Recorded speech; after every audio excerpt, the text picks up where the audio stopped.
This week in Gran Turismo, a very scary turn 1 in Daily Race A. Daily Race B has a turn 1 that you may forget to brake for, as you see right there in Daily Race C. A crash I really want to forget.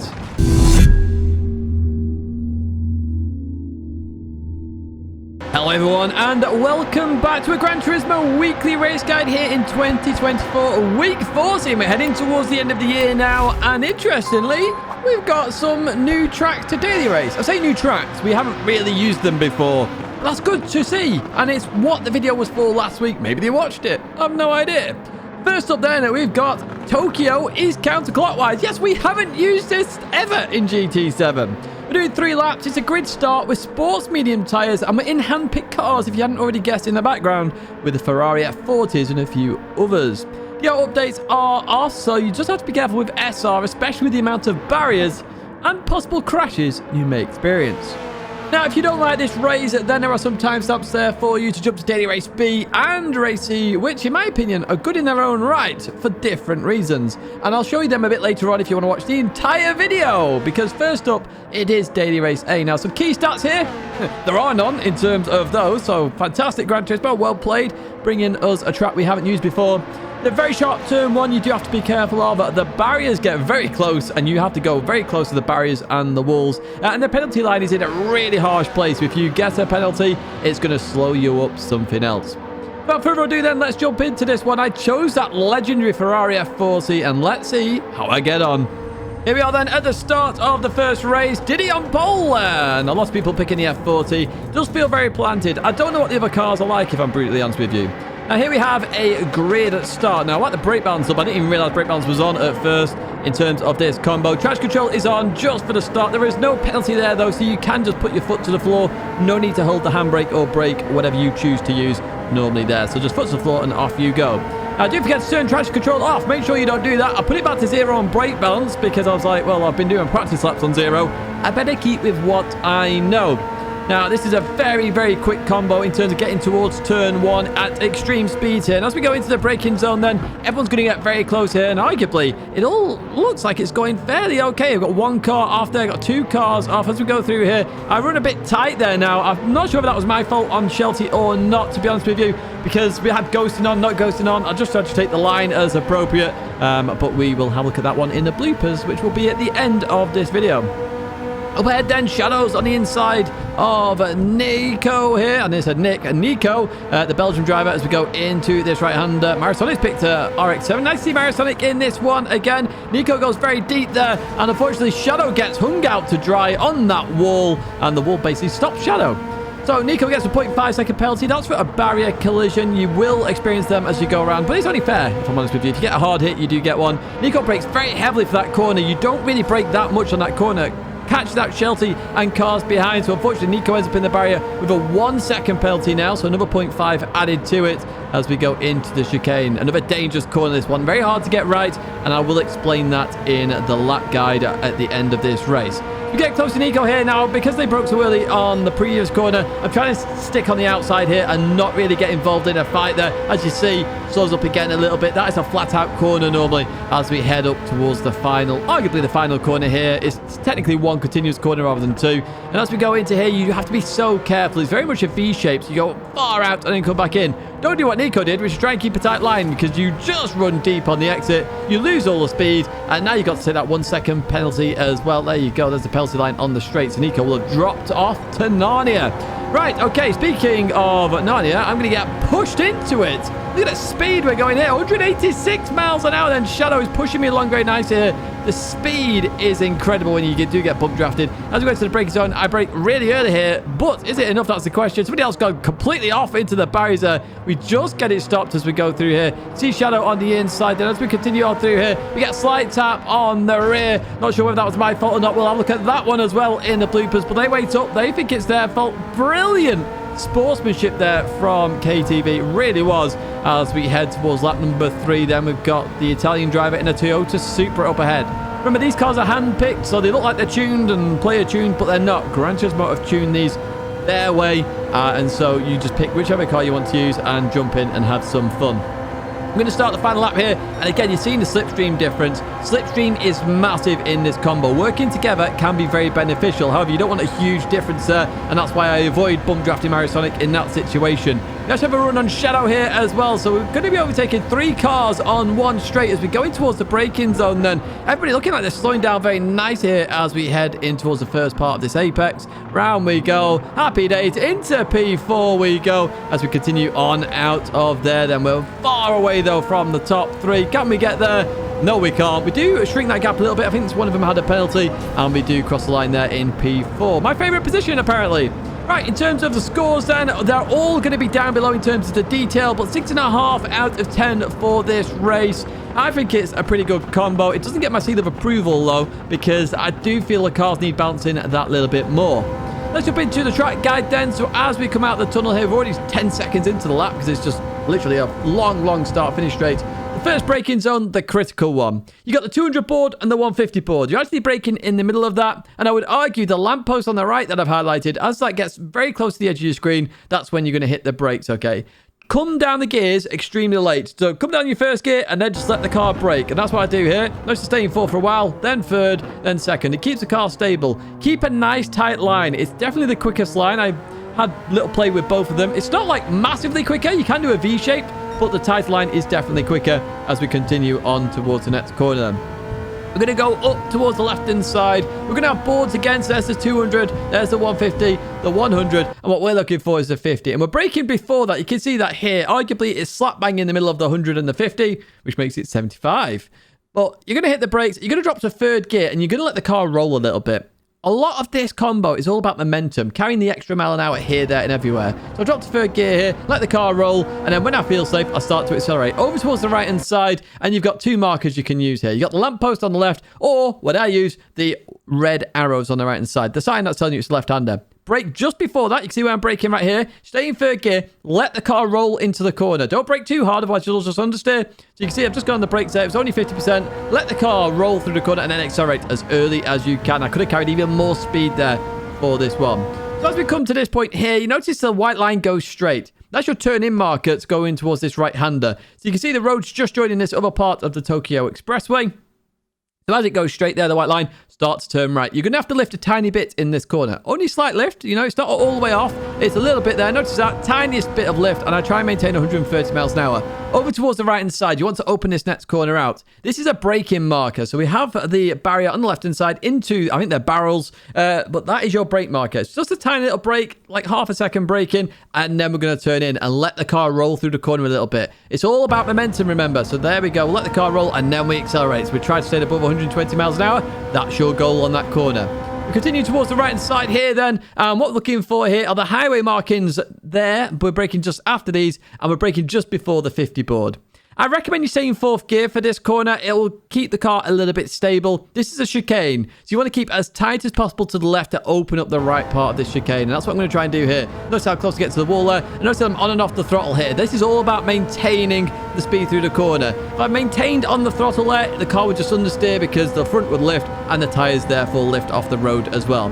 Flat out now, all the way towards the final corner then. We can breathe a little bit. Here's a very easy marker to spot for this one. As you can see, right there, 100 board, or the actual sign post there, the post for it. I actually use that as the marker. You could in theory use the wall a bit after it, but I found this as an early brake marker is actually better for you. You can always release the brakes. If you brake even remotely too late here, you're into the barrier. And you don't want to ruin the end of a good lap. So here you can see we rolled a little bit. We're in 2nd gear. Let the car roll. And what we're looking for here is that building right there. So you saw it on the inside of the fence. When it becomes very clear to you, start accelerating in 2nd gear. Now, as you get very close to the rev limiter, which is literally on the borderline of that 8,000 revs, you're going to change gear. And that's going to allow the car to rotate that little bit more. And guess what?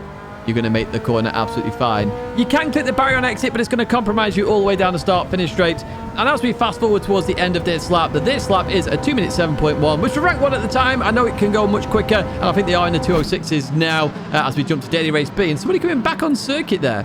Now I'm in a Lamborghini Huracan. What exactly are we doing here at Catalunya? The national circuit. It's not the full circuit, it's the national. 6 laps here. It's a rolling start, racing hard tyres, and you can change the brake balance in Group 4 cars. I'll say the national circuit. It's a circuit we haven't used again in the daily races. I'm not saying my video helped last week, but hey, pushing this effort, we've got another track we've not used before. Issues, you'll forget to brake for turn 1. I did that several times in practice. It is a tight circuit, so it can be annoying to overtake, and it's also an annoying chicane. I absolutely hate the end of this circuit. I really wish it was a free-flowing end to the circuit. I think that would make this national circuit so much better. That's it in terms of all the details. Let's jump into this one, and let's see some of the racing. Here we are then at the start. Hodgson in pole in the Genesis. Now, I nearly chose the Genesis, but the Lamborghini was top at the time, so I chose the Lamborghini. If you're enjoying this video, as always, do give it a like and do subscribe to the channel. Stay in touch with all the latest content. I really do appreciate it. And thank you so much for us hitting that 100,000 subscriber mark. It is unreal to me. It blows my mind. Just a huge, huge thank you. As we head towards turn 1, make sure you don't forget to brake for turn 1. Richard has forgotten, and we get on the inside of max power at the same time. A 2-for-1 offer. We take those. But it is a corner you will forget about all the time. We have hardly raced this ever in Gran Turismo. I can't remember if it was in GT Sport, but GT7, we haven't touched it in daily races. And here we are. We actually get to race it now. So Chelsea up ahead in his trusted Volkswagen there as they go through that right-hander. Just understeered a little bit here. We're going to go on the outside of Chelsea as we head towards this left-hander. Hard on the brakes, and Chelsea on the inside should have this corner. However, the FF struggle with one thing on slow corners, and that's power to the ground. So we managed to go around the outside of Chelsea. In towards the right we go then. Keeping it nice and tight here. Side-by-side action. Beautiful racing there with Chelsea. Up into P10 already then. And up ahead we've got a big old train of cars. Oh, somebody's off there as we go into the chicane. Oh, they're going to compromise everybody here as we go through the right. I was trying to get on the inside of here. Didn't quite work out with the Alpha, but the Alpha got a bit of a bump draft from me. You're welcome, mate. As we continue on through, Shelty gives me one. Thank you so much. As we continue on, we're up into P9 then. Max Power and Shelty, they're side by side behind. But we jump a bit further on in the lap then behind DRS or Dr. Simmer as we continue on through here. Also, I'm reading some names. I have to work it out on the fly.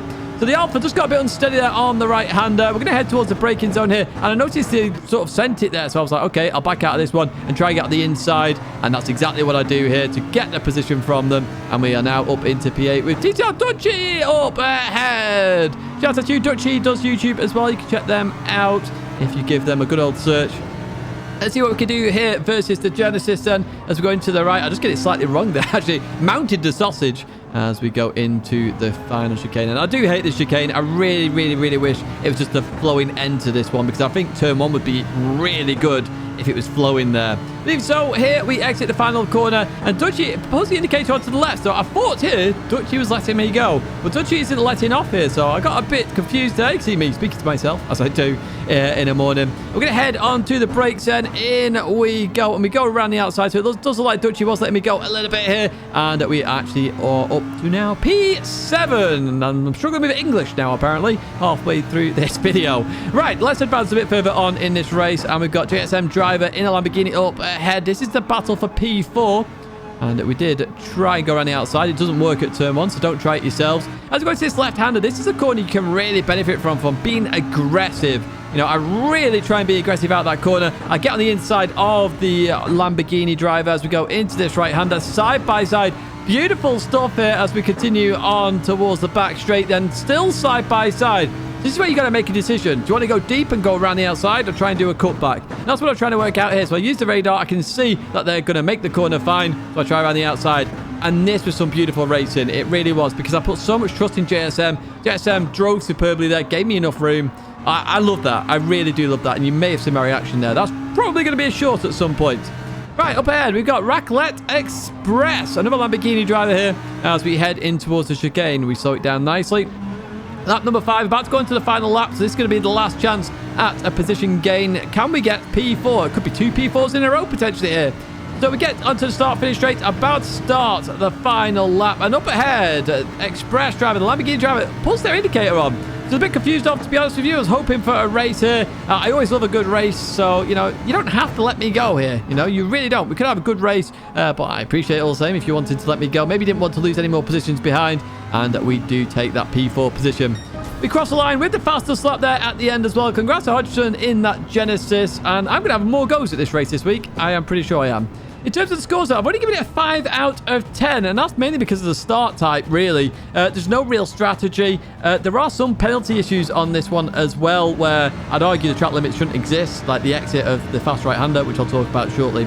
Brake balance down the right-hand side there. We're going to head towards turn 1 then in this lap guide. And what we're looking for here is a 300 board, which sounds insane. And that's what confuses people. They go, I have to brake at the 300 board? At Monza, I brake at the 150 or 200 board. Why am I braking so early here? But it's because you're taking an earlier corner. So the 300 board is your brake marker. Try not to forget it as we go into here. Keep a nice tight line for this one. The tight line is the fastest line and all the grip is there. The gravel there on the inside, I think it's gravel, or whatever it is anyway, or dirt road. Literally, that is your accelerating marker. So when you get alongside that, you really need to start accelerating. Okay, the car should rotate in most situations. The cars that understeer, you may have to wait a little bit longer. I lifted a little bit there to try and get over towards the right-hand side because you want to be as far right as possible for this corner. This is the one I said you need to be aggressive on. So on the left, you've got the start of the curve there. That is your brake marker, okay? Now, you actually want to turn in slightly later than normal for this corner, and the reason for that is you're going slower. So if you turn in later, you can be proper aggressive through it, and you should make it fine. So there we go. We hit the curve. We just bolt out that corner. No problem whatsoever as we head up here then. And what we're looking for is the end of the curb here. It's always the same here at Catalunya on this corner. The end of the curb is your brake marker. Or lift-off marker. You can lift and drop a gear and maybe make it. I recommend you brake, though, in this situation. Just stab the brake, drop a gear, and let the car roll into the corner. And that's what I do here. And what I'm looking for is that sausage. All the sausages at Catalunya are really good accelerating markers. Always remember this, okay? When they get towards the edge of your screen, you should be at the curb. You should be on the racing line. You should be able to accelerate and make the corner. Keep that in mind when you're here, and we're going to continue on. So the track limits here on the exit of this particular corner, I feel are a bit harsh in my opinion, because I would still count all of that as curb, but there are track limit issues there, and that's where the score comes down a little bit. As we head towards this left-hander then, you've got the Portaloo on the left, or the flag, which doesn't have the flag sign on it, on the right, the flag pole, should we say. So either of these are really good brake markers. You brake just after these, go off your screen. Just after they go off your screen, you're going to hit the brakes and drop all the gears. Now, a tight line here in Lamborghini is fine. Accelerate really early. It's all-wheel drive, but it does stick as well and rotates a little bit all at the same time. It's kind of nice. Now, you can't really see it here, but I've highlighted an orange painted barrier there. That is your brake marker if you want to use it. I don't use it, okay? Just to clarify, I do not use a brake marker for this corner. I just get straight and turn in. You can see it a bit more clearly there, or part of it there on the left-hand side, just after my name. As we go to this right-hander, we slow the car down, keeping a nice tight line, and we're looking for the orange painted barrier in the center of my screen, or the sausage, which I've talked about already in terms of accelerating markers. So use either of these as an accelerating marker, put your foot to the floor, and you should make the corner on exit. That's the goal here, to make the corner on exit, but be aggressive with it. You'll gain loads of time from doing that. The next corner then, you've got those lines that intersect with the red and white curbing. That is your brake marker for the right-hander. Okay, now I know they're annoying. I know it's very hard to spot, but it's what I use in practice and it works every single time. So I highly recommend you use them as well. So we touch them, second gear, chuck it in, clip the curb over towards the right hand side. Okay, now on the right, you've got a Marshall box and the edge of the gantry. Either of these are really good brake markers. You're going to brake in a straight line towards the outside of the circuit, and then you want to come back and actually go over the sausage. Not mount it, go over it, okay? That's what we're going to do right here. So we brake towards the outside, we release the brakes, turn in, we clip it this time, we go over that one though, and that could have been done a little bit better. So I actually lost some time there on this particular lap. Even so, we continue on flat out for the final corner and head towards the line, and that is a 14.0. Happy days indeed, I'll take those. Final race of the week then is Daily Race C at Daytona, and we haven't used this one in quite a while, and we are in Group 3 machinery. Well, as you can see, mainly the Toyota Supra. We're doing 10 laps here. It's a rolling start. Racing medium tyres with 1 mandatory pit stop, ×2 fuel, ×6 tyre wear, and brake balance is adjustable if you want to adjust it. So I chose the Supra. It just continues pulling, and that's the main reason for that Toyota Supra choice. In terms of the key stats, we've used it 8 times this circuit. 4 times for this combo. So this is the 5th. It's around 15th in used combo ranks, but we last used it in January. So I don't mind that. I don't mind the fact we're using it now. The bus stop chicane can be brutal. Slipstream is very much an issue here you've got to think about. And the penalty line is also quite brutal if you've already been in the pits. But I'll explain that a little bit more in the race. Let's jump into that one then, and let's see exactly what happens. Here we are then for the final race. We've got Super Impole, Golty. Now, I will say this isn't the first race of the day. I'll show you what happened in the first race of the day at the end of this video. But I had to jump in a little bit later on to have a proper race. And here we go then. We've got Key up ahead. And do be careful when you go into turn 1. And just be careful in general on lap number 1. Okay, it's very easy to get things wrong here when everybody is so close. We continue on out of there. Everybody is safe and sound. We've got some side-by-side action up ahead now as everybody groups up for the right-hander. Once again, I'm braking early here. I'm being very cautious on this opening lap. And the reason for that is everybody is so close. I'm not going to lose any time here being very much up Key's exhaust. If I'm a bit further back, it just means I can adjust myself appropriately. Oh, Sparks Fury's just gone off the circuit there. Oh, all the way off as we go into the right-hander. They've definitely gone to Narnia in that situation as we continue on through here then. So we've gained a position when, fortunately, at the cost of Sparks as we go into the left-hander. And we're now going to get onto the oval. Now, this is why I say you can just relax a little bit here, because you're in the slipstream, and I thought there was going to be carnage up ahead, but everybody managed to sort themselves out before the bus stop. Very easy to get the bus stop wrong. I would highly recommend you don't go for overtakes into there, because you are going to absolutely crash, or cause a crash at least. You can't send it. It's one of those where if you're alongside, then fine, and if you're on the outside of somebody on the inside, I would just give it up if I'm brutally honest with you. Now, Magic here is struggling a little bit with their connection. I can see it's a little bit jagged there. So, originally, I was going to go for a bump draft, and I was like, oh, no, I could cause them a pit maneuver. So I went towards the outside. Unfortunately, it was the wrong move here. As you see, they've got down to 1 bar now. The Supra takes full advantage of that, going on the inside. I've got some early pit stoppers here as well, and I'll talk about that strategy a little bit later on. But as we come into turn 1, we do manage to settle the car down. You see that small little tag there? That's just because of connection there between the Finnish driver and the Spanish driver. But even so, we are still in this race. We're only 5.5 seconds off the lead. Everybody is very much up ahead, and anything very much can still happen. So we'll continue on out of the right-hander. I do want to get past this Genesis because I do feel it will hold me up, having somebody being very laggy directly in front of me. And you can see there we're already dropping off actually the field up ahead. So it is critical I do get past. Let's go to this right-hander. I take a wider line in here to try and get a run out the corner. You can see what I've tried to do there. Unfortunately, that Genesis really picks up speed at the latter half of that corner. As we go to this left-hander, there's only one place I wanted to get, and that was on the inside here. I knew if I got on the inside, I would be absolutely fine in terms of positions because I'll be in the slipstream and I should be past. So it's a move that you need to think about in this race. It's a really good move to make here at Daytona, getting on the inside just before the oval. And you can see the connection there. Just a bit of an issue in general. The service has been a bit weird this morning, I will be perfectly honest with you. So as we go to the chicane, we slow it down nicely. We're cutting and staying on the yellow curbing as much as we can as we continue on out of there. A little bit of a wiggle on exit. Do be careful of that. You can get a little bit of wheel spin and it can force a crash or a slide in the car, and you have to catch it very quickly. Up ahead, lots of sparks flying here. Not the sparks that unfortunately crashed on lap 1. And the Genesis is going to give me a bump draft there. I do appreciate that. So I was worried about connection. They obviously weren't worried and wanted to continue on. Literally last of the late pit stoppers there. Kian, Nafi, or Laporte jumping into the pits at the very last second, if you saw that. And this is the name of the game. You need to find a partner you can work with on this race, okay? You want to be out of the traffic a little bit. That's a part of the strategy. If you're out of the traffic, you're not going to get slowed up by racing action. Oh, big side contact there up ahead. And you can see these guys fighting. So in my head, I was like, if they don't go in the pits, I'm going in. Now, 3 of them have gone in the pits. Leaves a gap towards Diddy here. 4/10 of a second. Also got the fastest lap. Woo! But yes, there's a bit of a gap there to Diddy. Now, even if I lost 2 tenths, 3 tenths behind Diddy in the middle section of the circuit, the road part of the circuit, it's not going to cost me a lot in the grand scheme of it because I'm in the slipstream. It'll pull us back. So it's always better to work together in that situation. Unfortunately, on exit here, Diddy just gets the chicane a little bit wrong. I really should have gone for the bump draft here. This is a major mistake on my part here because look at it, we're side by side. Now that Corvette, very much a little bit better on acceleration. The Supra, just a little bit better at the top end of the speed. Now I wanted to do the opposite of Diddy here. I was hoping to force Diddy into an issue, and Diddy's actually going to go into the pits. That leaves me with some fresh air here to try and push on. Now, you don't necessarily have to change tyres on this one, which is why people are pitting early. As we go through here, though, are you going to notice anything there?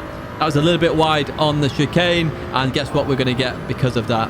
Yes, we're going to get a 0.5 second penalty. So what I advise here, if you do get a track limit penalty, come in the pits. It's not going to cost you as much because you get the scene, the clip there. And of course, if you just had to accelerate all the way to turn 1, it's going to cost you more time. So that's just a little cheeky little tip there in this race. Take the penalty and go in the pits. Of course, if you've already been in the pits, well, unfortunately, you're just going to have a harsher penalty. It is the way it is. Now, we come out the pits then in P11. Big group of cars up ahead. Annoyingly, that means we're not in the slipstream. And that means we have nobody to work with here. And you do need somebody to work with. We advance to lap number 7. That group up ahead's just managed to split up here. And as we head in towards the right hand, there's some smoke up ahead. And you can see here, somebody has gone off. But look at this, the sportsmanship. They wait up for the other driver, realizing it was their error. Beautiful sportsmanship. We've seen some fantastic sportsmanship in this video, and it's just awesome to see. Lap number 10, you can see I've been on my lonesome for quite a while here, and Brown Banana just comes out the pits in the Lexus. So in my head, I'm thinking, okay, let's get onto the back straight here on the oval, and I should be fine in terms of overtaking a Lexus in a Toyota Supra, because the Supra is a rocket ship in slipstream. It really is indeed. So we're going to head towards the right-hander here. I go on the brakes, and unfortunately for me, I just get it a tiny bit wrong. So I'm trying to catch the car here, and it's just going to slow me up a little bit too much, and that gap's going to increase substantially, and it does mean I don't manage to get that P6 from Brown Banana. But even so, a pretty good race in the grand scheme of it. So strategy-wise, you can change tyres. I highly recommend if you're probably DRB and lower to change tyres. Score-wise, for this one, I've given this a 7.5 out of 10. Lots of good scores here. It's got my seal of approval as well, this combo. I think it's a fantastic race. It really is. Strategy and racing all combined. There's a lap guide then. As you head towards turn 1, brake balance is in the right hand side if you've not been looking at it already, +3 brake balance. But turn 1, we've got that indicator on the top right, but we're using the white line in the center. So we look at that indicator, we look for the white line which is directly after it, and we go on the brakes. And I want you to point towards the corner. That allows you to brake in a straight line, and then we start to release the brakes when we want to turn in. Nice and easy. Stay in third gear if you're in the Supra. It just means a bit more stability for you. Do be careful of the right rear spinning up a little bit. It can and will happen. As we head towards this right-hander, you have a yellow truck on the left-hand side. That is your brake marker. You can use on the right where there's that escape road there, but I like to use the truck here. It's a very obvious marker, and I'm going to go on the brakes as that leaves the edge of my screen on that left-hand side. There we go. Drop to second gear. Now, I take a wider line in here to try and straighten the car up on exit, because this car and many others, including the Corvette, will get wheel spin on the exit there. Very easy to get that wrong. As we continue on out of there then, and we're going to head towards the sharp right-hander.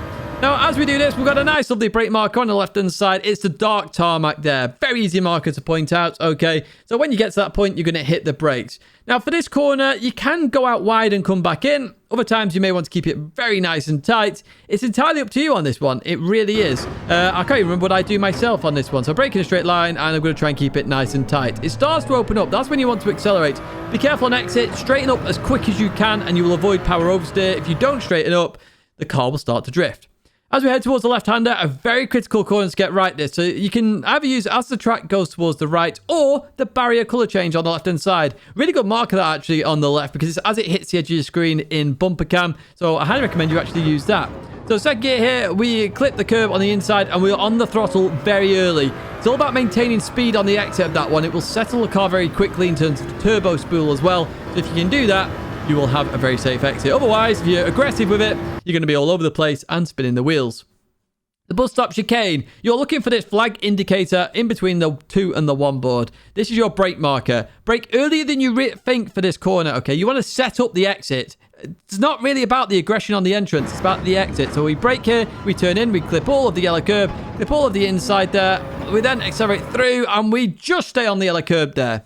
That is your track limits, the yellow curb. If I'm even remotely over, it will be a penalty. Now, some of you may go, oh, Tidge, I was on the yellow curb and it gave me a penalty. You probably weren't. Remember, this camera angle is the same on all cars, but the width of all cars is different. Keep that in mind. I know RacePig mentioned that in Discord. Obviously, if you're in the F-Type, you're going to have to be more on the curb compared to the camera angle.